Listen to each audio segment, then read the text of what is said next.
स्वामी भद्राचार्य महाराज, तुम्ही जरी खूप महान असला, तुम्ही चांगले कामं केलेले आहात, तत्त्वज्ञानी आहात, परंतु लक्षात घ्या, आम्ही शेवटी पुरुषोत्तम खेडेकर महाराष्ट्राचे यांचे अनुयायी आहोत आणि त्यांच्या विचाराची सरणी आम्ही आजपर्यंत पुढं चालवत आलो आहोत.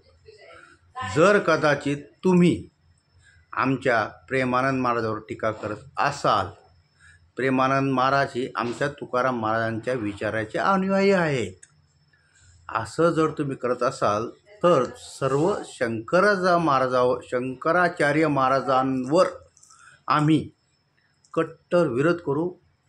तसे तर मानतच नाही, पण याच्या पुढं आंदोलन करू, तुम्हाला विरोध करू.